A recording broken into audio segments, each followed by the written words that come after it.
that you folks have to, and I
meeting of Ways and Means come to order. All right, this is the Committee on Ways and Means. This is Thursday, February 15, 2018. We're at 6 p.m. I have Councilor McKinnon. Here. I have Councilor Matusky. Councilor Matusky. I got Councilor Simonelli. Councilor Matusky. And Councilor Matusky. We got 3 members present. We do have a quorum. Please stand to salute the flag.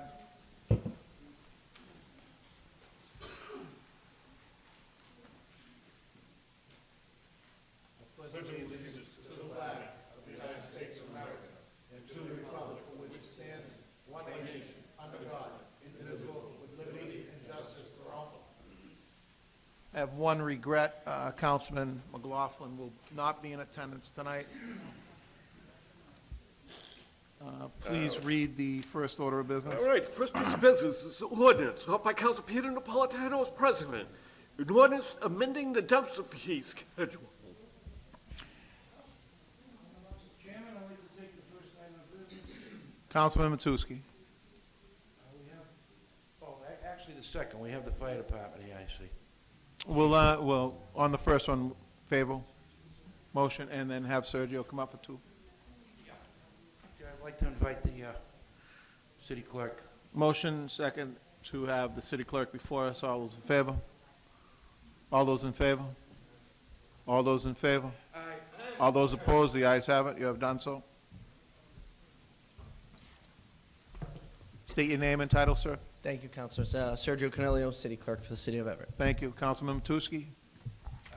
On item number 1, this is to do with the dumpster fee schedule, Mr. President. I believe that it hasn't changed in 25 years. And I'd like the city clerk to explain exactly what the increase is. Yep. So this is a referral from the Board of Health. They ended up having a meeting about 6 weeks ago. They asked for this prior to the new year. I said that we couldn't put it on the agenda until this year because of the time restraints with an ordinance. You know, it takes about a month to enact. So they presented this to me at the beginning of the year, and it's now before you. The changes are to coincide with other communities so that we're very similar. We're actually still going to be less than a lot of them, but it's so we move back into the same range as all the local municipalities, Chelsea, Medford, Malden, Somerville, Revere. What's the increase? There's different increases for different parts of the ordinances, but in essence, they're almost doubling. They go from either 25 to 50, 50 to 100. Some of them go up only, so from 75 to 125. It depends on which one you're looking at. There are 4 portions of this ordinance that are amended for the fee schedule. It's different permitting, and they added it's from properties that are less than 8 units, properties more than 8 units, commercial properties, so there's different categories. How long ago did we establish these, and how long has it been that they've been on the books? God, I think in the ordinance it was 9, yeah, it was a little more than 20 years. So it's I think been it was 20 years? 96, to be exact, either 95 or 96 We when need we to come up with enacted them. times. So, they're quite, old. So it's the policy of some of the other departments along with us. We're looking at revising all of our ordinances, especially our fee schedules. So this was their time. The Board of Health will be revising more of them, but they started with the dumpsters to see how it goes, and they'll little by little present more and more to the City Council. Thank you. So this is just the Councilman beginning. Matusky? Floor is Thank still you, yours. Mr. President. I just want to know exactly the fee schedule on the dumpsters themselves. Is that on- That's the fire one. So Fire. it's not in a chart form on All right, well, on say this. somebody remodeling their house, they're going to get a dumpster, and right now they're paying, what, $25? Nope. Currently, they're paying $75. They'll be going up to $150. So we're doubling that to 150. And this is, And the other local municipalities are between 150 and 200 on that one. The other ones are all in line.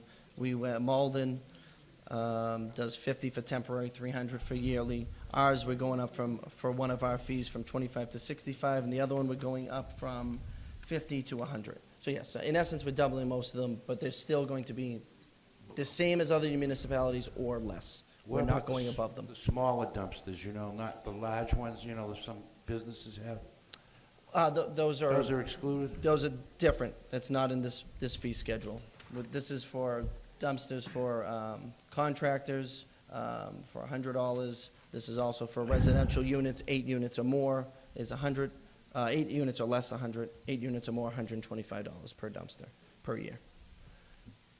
So it's a And- rental fee for the whole, and that's for the whole year. And who gets the permit? The person renting the dumpster or the dumpster company? Well, for property, so if it's like a commercial property, it would probably be the owner of the property. Owner or Residential contractor? units, like 8 units, you'd Owner have or the contractor, a management company that probably rent it through them. All set, Counselor, or? No, I remember, I just want to take it back a few years, but, let's see, 37 years ago, I remember when this ordinance first came out, it was $20 or $25 for a dumpster because I had to rent one. Yep. I had to get a permit. And here we flash back 37 years, here we are today. But this ordinance was written in '83. Originally. Or '82. '82, actually, because I had property down the line area, and I recall having to rent the dumpster. But and this is recommended by the, Board of Health, they've Board of passed Health. this, yep. And they're the ones that issue the permits. okay, so the Board of Health is recommending it, and I have no further questions of the clerk. All set, Counselor? Councilman Simonelli? You are- Thank you, Mr. President. Through you for Councilman Simonelli. Is the fire department in favor of this ordinance? That's for the. That's the next one. That'd be the next one. This We're is on, on we're on the dumpsters. Board of Health dumpster fee. Okay, thank you. There's 2 different Yeah. pieces. Are you all set with this piece? Thanks. Thank you, Counselor. Favorable action on it? I'd like to recommend favorable action because the Board of Health recommended it, and it hasn't changed in a few years, and maybe it's probably a good idea. Favorable action and seconded on the order.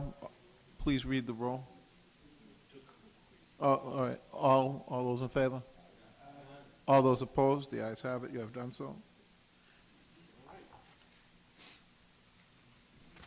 Item number 2 is ordinance sought by Council Peter Napolitano as president. An ordinance amending the fire permit fee schedule. Councilman Matusky. Invite up the Motion Chief made and Cowley seconded of to the have Fire the chief Department of and fire the city come clerk. before us, and the city clerk as well. Please state your names and titles, please, for the record. Anthony Colley, Fire Chief. How are you tonight, chief? Good counselor yourself. Good. You want Sergio Canelio, City Clerk. Back again, Sergio. Can't get enough. Can't do it without him. No, I think you can, but. Councilman Matusky, you have the floor. No, Councilman Simonelli. Thank you, Mr. President. Through you for Councilman Simonelli. Is the fire department in favor of this ordinance? Yes, Counselor, through the chair. That's all I want to know. Perfect. Thank you. Thank you, Counselor. Again, we've been Councilman about Matusky? 20 years. We've been about 20 years Same. waiting for this. Yep. Okay. Councilman Matusky? Thank you, Mr. President, Mr. Chairman. To the fire chief, I agree that some of these are very low, and I just first want to say, the fire department in this city is outstanding. In the last 6 months, I personally witnessed them saving lives of people having drug overdoses. We appreciate that, Counselor. And I was there, one was a neighbor, and two I just happened to see. But it is amazing what your department has done, and you're saving lives every day, and I just can't believe the extent of what the men and women of your department go through. So I want to thank you for that. Thank you, Counselor, and we appreciate the support that we get in the chambers as well. Thank you. On the increases here, now, I know that they all seem very reasonable, I just want to say that, even with the increase, but I had an occasion that a businessman told me that his fire alarm went off, and he had to have a fire detail, a person there for 24 hours or whenever it was repaired. Is that how it works? Under 4 hours, we don't allow, we won't put a fire detail there, but if it takes longer and it's an occupied building, it's case-by-case basis. So if it's through the night, it's a residential apartment or an occupancy, we do that for life safety. Obviously, if the code dictated that there was a fire alarm system needed and it's out, we never want to take the chance that something might happen there. The code reads within 4 hours, they have to get it repaired, so a lot of times, you know, if it's the middle of the night, someone can't get there, we'll do something like that. Okay. But Well, it's not a blanket that we put a fire detail right away. Okay, cutting and welding is increased from 20 to 50, so that means somebody we know what happened in Boston and Back Bay. Absolutely.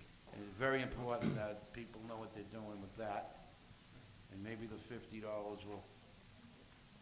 will expand on that. False alarm, third or more in 30-day delete and put in 50.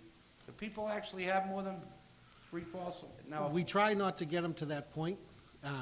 If we start to see, if you start to see a false alarm and it happens once or twice in a 24-hour period, we know there's something really going on. Our property owners are pretty concerned with fire safety, rightfully so they get somebody out there rather quickly. Prior to being fire chief, I spent 7 of my years on the fire department in fire prevention, and I don't think I can remember ever issuing one of these fees for 20 or 50. well, it's probably a good idea to have it. This is the first time I've actually seen the increases, Sure. so. Nursing home, delete 50 and put in 200, 50 quarterly, well, that, because you inspect that more often. Again, required to by law.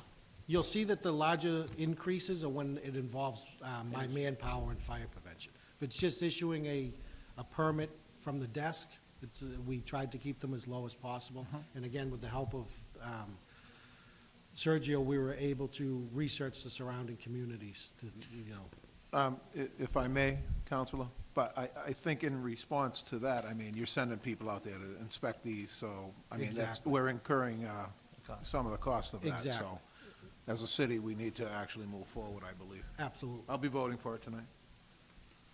Just to follow up, Mr. Chairman, Buchanan, we had an occasion, and I had it on the agenda for a couple of months, that ExxonMobil, for 4 months, had an alarm going off every day Yep. for hours, 3 in the morning till, say, 10 in the morning. And this is No, I in my remember. neighborhood. Now, your Deputy Chief DeToli actually Yes. went down there. Yep. Now, those people should have been fined, because you can't hear it at your fire station, Absolutely. but it was a very annoying situation, and it went on in my neighborhood where I live, Paris Street, Bailey Street, Yep. Lewis Street. And not only that, it impacted the business people in the area. And I had to track it down myself because I thought it was coming from Chelsea, to be honest with you. But in their case, now that was a horn type of alarm, when the tanks are low. Are you aware of all what's been going on down there? I am. Through my deputy, he briefed me on that, and I was aware that he spoke to you about it, and he also spoke to the superintendent at Exxon about it. I believe the situation's been remedied at this point, correct? All right, well, they're planning a new alarm system in the springtime, but I was supposed to get a written report on it. You know, I believe in emails too, but I want that company to be on guard, Mr. Chief, because blatantly, they weren't doing the right thing. Now, the reason for that is the manpower. They didn't have a security person there. I mean, you could hear it if you were on the Exxon terminal, main Absolutely. office, anywhere in that area. Absolutely. And for them to be so lackadaisical Yeah. with that flammable material, they have over 20 tanks down there. I know. Absolutely. You know, and Councilman Simonelli wanted to know also the quality, what's in those tanks, and are they full, they empty? They have gasoline, diesel, heating fuel. So it's very flammable. Absolutely. We take major stakeholders down in that area of the city very seriously. District Gas, Exxon. So where are they on this list for increases? So, interesting enough, they're not on this list. They actually fall under a licensing and maybe. Which is me. So we're working on that. I'm redoing our license fees, and I'll be bringing that before you in the coming months. And those companies will be seeing some increases, and I'm working with our city solicitor along with the cities of Boston, Somerville, Revere, that have very similar We- tanks that I'm trying to. We- I'm I- doing the same type of report. And I'm going to speak on this, reason being is because I was involved with that as well. Captain DeToli did a great job. Deputy. Yeah. Sorry, I We got demoted him. Deputy. Demote him like that, That's we a make threat. him like that. Hey, whatever. Deputy DeToli did a great job in reporting back to Mr. Matusky, my colleague. But on that, I want to make sure that they're paying their fair share there. And I agree, and that's, just so you know. And, you know, and if they're going to have these alarms all hours of the nights disturbing our communities, we also need to be right on top of them and finding them as well, if in fact they're doing that, so. If we find a blatant disregard for managing alarm systems, we have no problem issuing fines in that case. You know, And that's what I got out of Deputy DeToli. yeah. so. in- 'Cause when he it was right comes on down to top of that, it, Chief. Especially with homeowners or people that own apartment buildings and things like that, I'd rather see the money spent back into making sure that alarm system is working and the people are safe. It's really a last resort, but we definitely want some teeth to carry those Sure. violations through. You're going to be getting them shortly, I believe, through our The city clerk. licensing through the city clerk is really the way to go as far as increasing larger fees. I mean, they're a lot different than this when you get into the quantities that these companies. Well, they're are a going. major corporation, so don't be too Yeah, shy with the fee structures. We're going to be fair, but we're going to get in line with other municipalities. So Absolutely. Councilman Matus, you still have the floor. Oh, thank you, Mr. Chairman. As Councilman McKinnon stated, he actually heard the alarm. He visits my mother periodically. And he said, "What is that?" No, I said, "Well, now you mention it, I had 4 or 5 neighbors over a period of 3 months." And I kind of, you know, I had to deal with these airplane issues, the noise issues. And I don't want to seem like a chronic noise complainer here, but, you know, this was a serious matter to my neighborhood. And Deputy Chief DeTrolli, Yep. did a wonderful job. He actually called me. Yeah, I have a lot of respect for city employees that actually call councilmen and tell them what's going on. He does a great explained what- job. Yeah, he's a wonderful man. And I want to thank him, but I would like a written report so that I know what I'm talking about when I deal with ExxonMobil. I'm not done with them, by the way. I think they're one of the biggest corporations in the world, and they can't fix their alarm system. And because of security, they should have 24-hour security on top of that. Nobody's there. The sidewalks roll up there when the 6 o'clock bell rings. And this was unfortunate, and if I want you really to take a close look down there. I because absolutely will. Not only where the tanks are, but they also own property Down on the abutting waterfront. Robin Street. Yep. I don't even know what's going on in that area. But you know, at this point, I don't trust this company. And I hope the city clerk, you have no idea what they're paying in repair? Or do you? I'm just studying it. I won't lie to you. I'm just getting We need- into the we need process. Chelsea, we need Revere. Yeah, we need like all the just like the surrounding chief ones did, that I are do touched. very similar reports. I do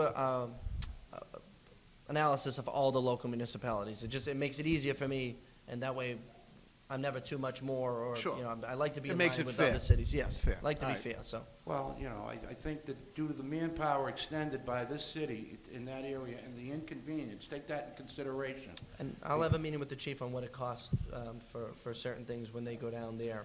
And that can be We'll have that. incorporated into your Yeah, so licensing from I'll now definitely on. work with the chief on that. You know, We work show- closely together on so many issues. I don't doubt we won't on this.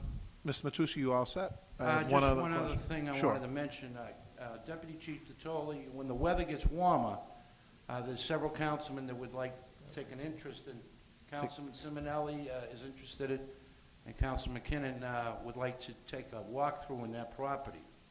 Now, we've all heard with the casino coming in, and I just want to mention this, and I want this, when whoever contacts ExxonMobil, what their future plans are, because we've all heard, Mr. Chairman, I think you and I heard it together, that some kind of golf course or a 9-hole golf course was going to possibly go in there. Now, that sounds like a Disney World thing, especially now under the Current casino climate. issue, the current climate. But, you know, I want to know what they're doing down there. If the tanks are empty, which I understand most of them are, tanks are empty. Nobody knows exactly what's going on over there. And that's what I want to know. Well, in the fire service, we treat an empty tank as a full tank. Oh, is You that know, right? Yeah, we treat them the same way. You know, vapor barriers, certain things, there's inherent risks, whether it's full of a fuel or if it's empty. So, to me, and not to sound crass, it doesn't matter if they're all full or they're No, all that- empty. We treat it the same. Good, I'm glad of And that. just so you know, I also do. Our fees are based off capacity.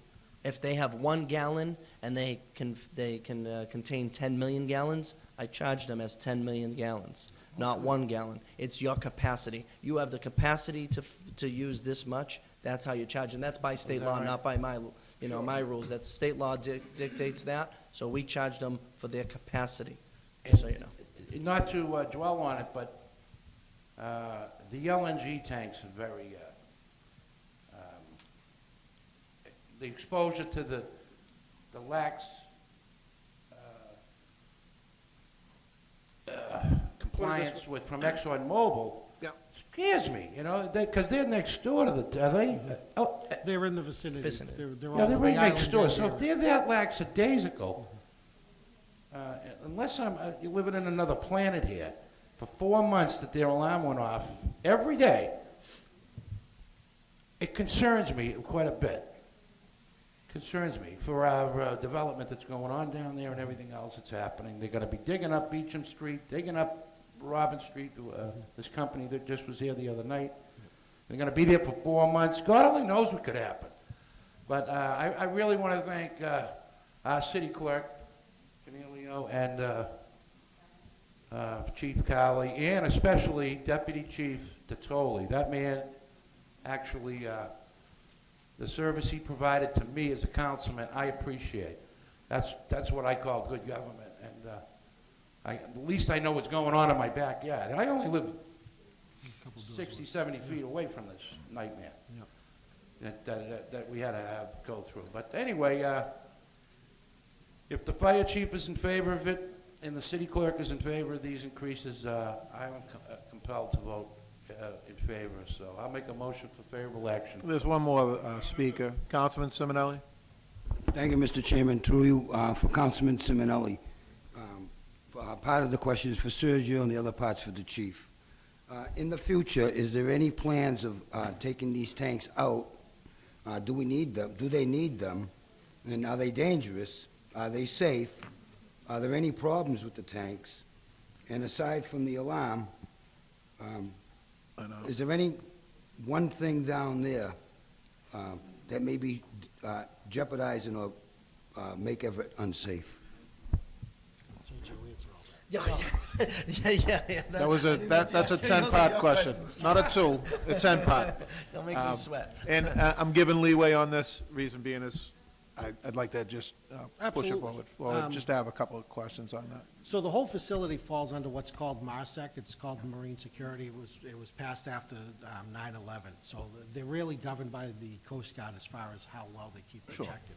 And as much as that alarm was a nuisance, and I completely agree, no one wants something ringing at all hours of the night within earshot of your family in your home. It wasn't a fire alarm, it wasn't, it was a fill alarm, an empty alarm. But still, they're still required to research it and fix it and be good neighbors. As far as the overall facility, I don't know their future plans. I hear the rumors just like everybody else. I know they're still operating a tank yard. I know they still take in ships on their docks. We regularly inspect. Part of these permits you see here, we bill them to regularly inspect. It's not something that we're required by law to inspect on a regular basis, but due to the nature of their business, we're out there as often as we can be with the team we have. So we try to keep in contact, keep a good relationship with the superintendent down there. Anytime we've asked him to do anything, it was testament, once Deputy DeToli spoke with him, that he got it repaired rather quickly. They help us out a lot in the same sense. We store some extra apparatus down there when we don't have a place to put it in the city, so they've been good neighbors to us, but we want to make sure that that's related to the true good neighbors. Does that answer your question, Counsel? All right. Just so you know, the chief's department has been great about working with me as city clerk. Many of our licensees are on these lists, so I actually come out to some of them when there's issues. Them and ISD actually really work well with me. We're really a good team. Deputy DeToli and Lieutenant Hurley have been great to keep me Sure. abreast of a lot of the situations Got a that go good group on. of So guys there, that's why. It's really been enlightening to me. I'm learning a lot, and they've been really good to work with. Just so you know. Just to touch on it, what I remember from when I had testimony and when Tom Menino was still alive, we were discussing how LNG was going to come in and all that stuff. We had testimony from Homeland Security, Washington, D.C. here. We also had NSA, along with the colonel for Coast Guard that was running the base across the way there. So there was a number of things that we had that were in line, and one of them was a no-fly zone. That was brought up at a meeting that I believe me and you were at one Exactly. point. Yep. They had no clue of what I was trying to get to or talk about. I'm not interested in that property. I'm interested in what's next to that property. Exactly. So that was just a statement from me to you. But, all right, motion on this? Thank you for appearing. Excuse customary thanks. Thank you for very your much. time and your consideration with this. I appreciate it. I will. And what's the motion? Thank you, Mr. Favorable action. Motion, I'll favorable second the action. motion. Motion for favorable action and seconded. All those in favor? Aye. All those opposed, the ayes have it. Thank you. We will reconvene to sign more bills in the back for Ways and Means. So I will see you back there.